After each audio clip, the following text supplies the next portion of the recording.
not a ton different from watching the tape. There's some good football played, some good football to learn from, and it was really good to get a lot of guys in the game that will be, factors for us moving forward. And so it's good, a unique style of offense Hawaii was, and they did, like I said, they did a nice job keeping us on our heels, run pass mix and all those type of things. So I think all that was good. And on offense, it was, good to run the ball a little bit and be able to throw it downfield. You had mentioned immediately after the game that you wanted to see the tape in terms of the pass rush and to see if anything stood out there. And I'm wondering if anything did catch your eye in terms of what you guys were able to accomplish. In terms of the pass rush, sometimes it's tough when you're mixing it up and you're going to rush three a bunch of times. I thought the defensive coaches did a nice job of kind of mixing how much pressure, and that's one thing. It wasn't all the same. It was definitely different, and I think that's something that we're always trying to get better at is pass rushing. I mean, we know that from the start, right? I mean, last year was a little bit of our Achilles heel, and I think we've improved, but we're still grinding on it. Did the third quarter bug you at all Saturday, or was it's 38-7 and? No, for sure. I mean, hey, it's never over. I mean, and especially a team like that. I mean, like I said, I thought they executed their plan really, really well. It was they did a nice job right before half, going down and kind of taking the momentum back. So that was I thought a big key thing. Pretty good 2-minute drill that they operated, and then they come back with 2 more drives, and I think make it pretty interesting. And so for sure that was bothersome. Luckily for us, we had a little bit of a cushion, and then our offense, after going 3 and out, responded to put more distance in between it. But yeah, no, that third quarter was a bit frustrating. Is there a common thread with that, where obviously Cal had success running the ball, and then Hawaii does what they do in the pass game? Was there a common thread in the third quarter between those two games? Yeah, not that we could put our finger on. They kind of executed their plan pretty well.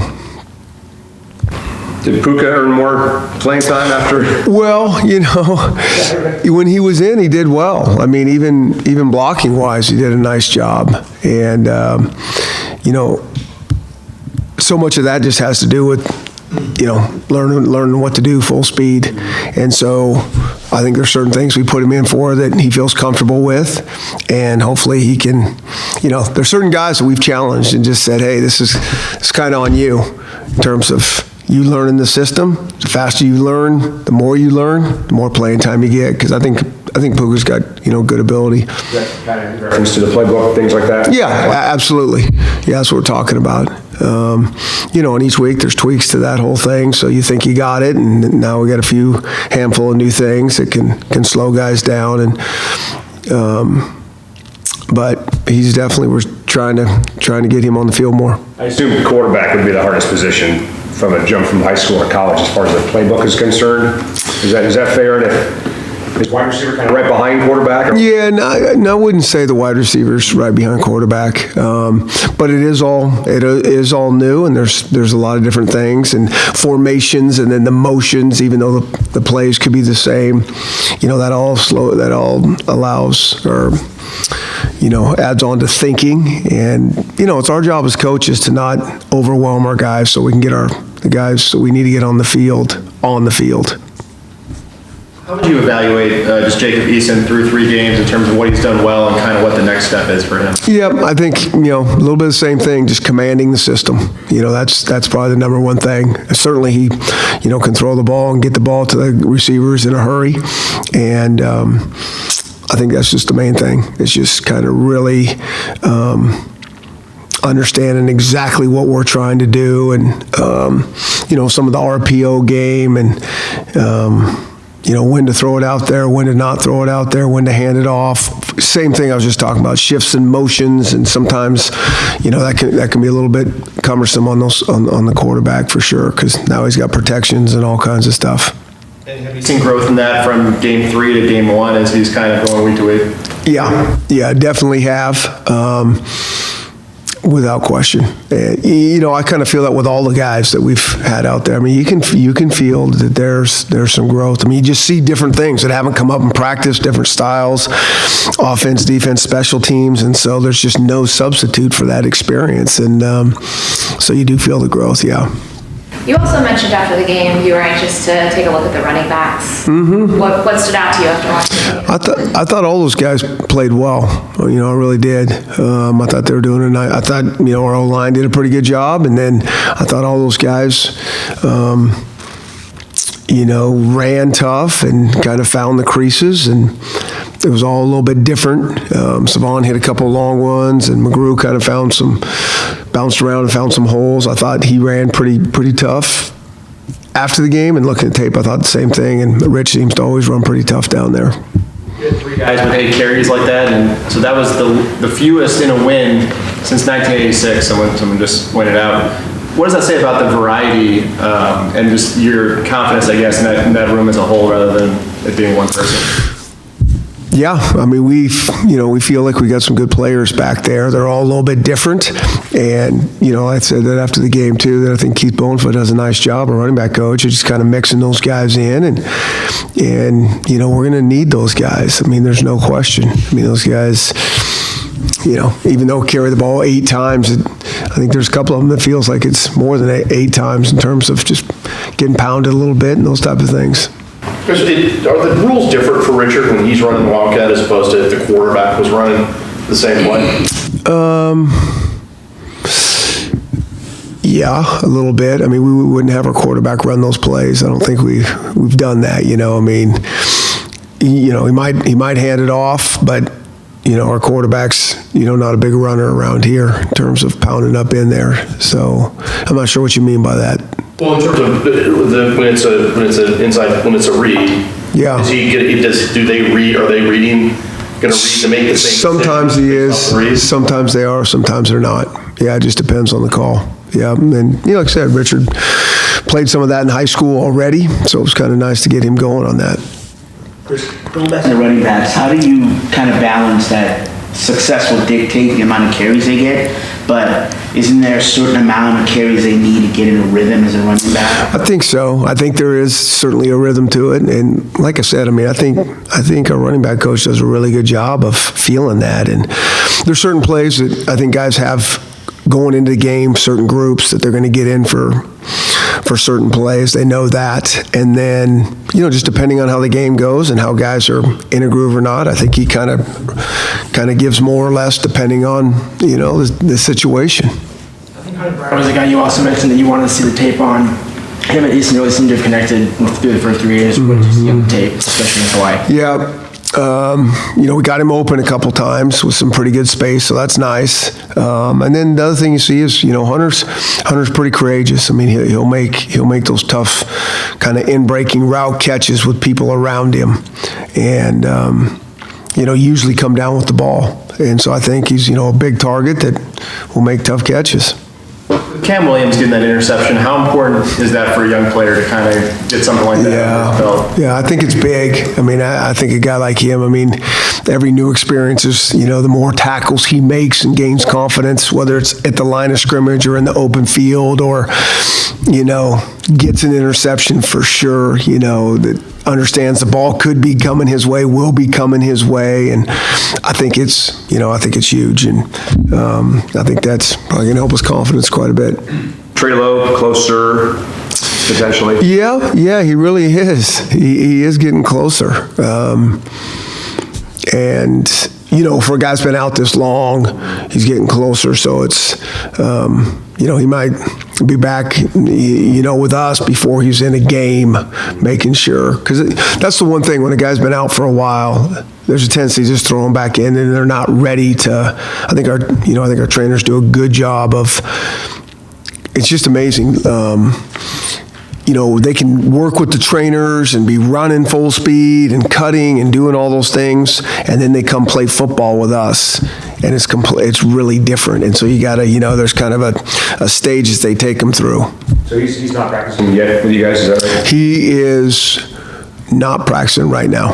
Now that was last week, so we haven't practiced this week.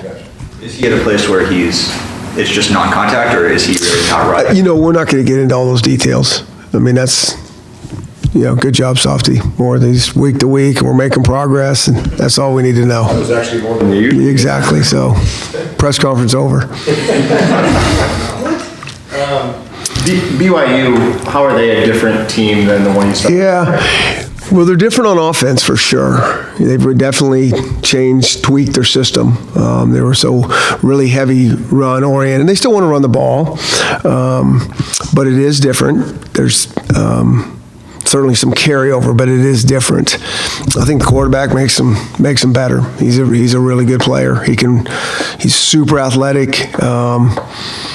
Gets the ball out quick. He's got some moxie to him. I mean, so I think that on offense, so they are significantly different there. And then on defense, they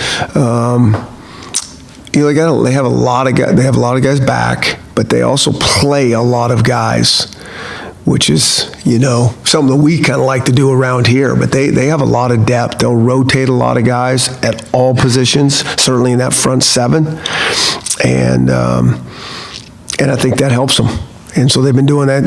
Kalani's a defensive coach, and they're kind of running his stuff. And second, third year into it is do it better. You were there with BYU, or excuse me, Boise. You played down there. You haven't faced them yet at Washington. How's it changed things going down there? It's good. It's a great place to play. It's an awesome stadium, really good fan base, obviously, and so. That's what you think about it, big time football game. Is the altitude thing, is that a real deal, or is that just something that? That's never bothered us. I don't know. And I'm talking about when we go to Wyoming and those type of things. So, I mean, maybe the kickers like it more and feel that, but, other than that, I don't think I've really noticed anything. When you look at their offensive and defensive efficiency numbers, they shouldn't be beating the likes of Tennessee and USC, yet they're getting the job done. What are you seeing that's beyond kind of the numbers? Yeah, that's why I think the stat thing and all that is for the birds. Because I think they play hard. They're super competitive. They keep the games close, and then they go win them at the end. I mean, and that's what you want your team to be able to do, compete like that. I mean, it doesn't matter, how much you're throwing, how much you're not. I think they just play hard, and they've kept the games close and had a chance to win them at the end. And both have been really impressive wins, right? I mean, at the end of that Tennessee game, man, they came back out of nowhere and got it done. And then, a little bit with the SC thing as well. You use those as object lessons when you're having team meetings and you're showing them resiliency? Yeah, I mean, for sure. I mean, you're never out of it. And so it's just the principles of competing and, one play at a time mentality for sure. That's how they play. Coach, slightly off topic, but we would applaud you. That's why you're here. Slightly off topic. I get it. Gotta live up to the hype. There's a bill in California that has reached the governor's desk that would essentially allow college athletes to be paid based on endorsement. I don't really know. I mean, I don't know what to say because this is such a big issue and it's going to change everything. And it's just something that I don't have any, say in or any, and so I really have not thought about it. In depth and in detail.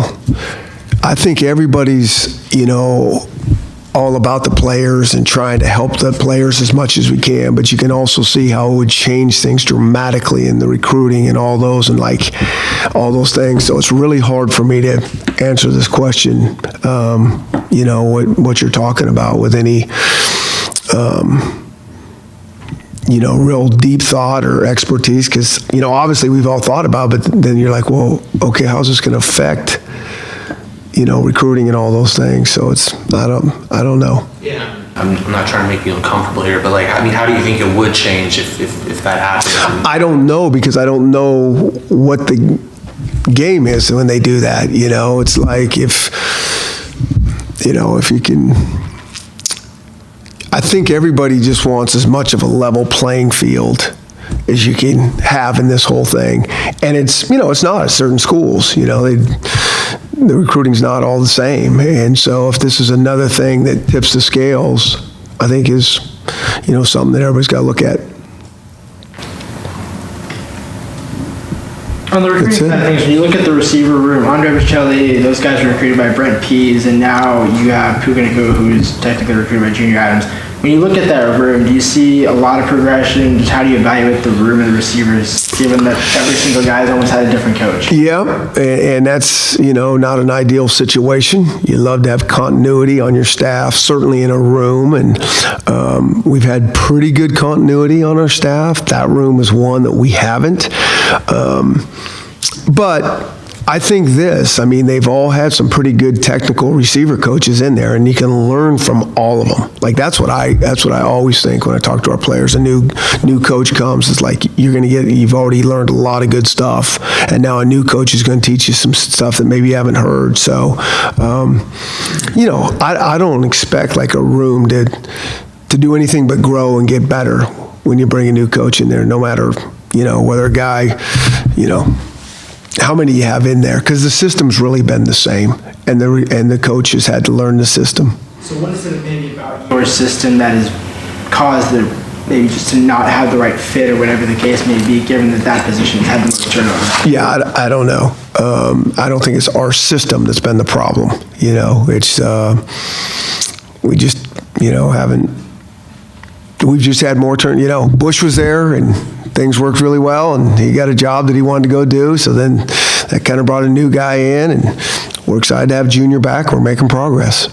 There's been some analysis out there in terms of the physicality of some of the better secondaries out there, and the receivers not handling that very well. Is that something that's shown up on tape at all in terms of guys maybe getting manhandled out? No, I don't think so. I haven't seen that at all.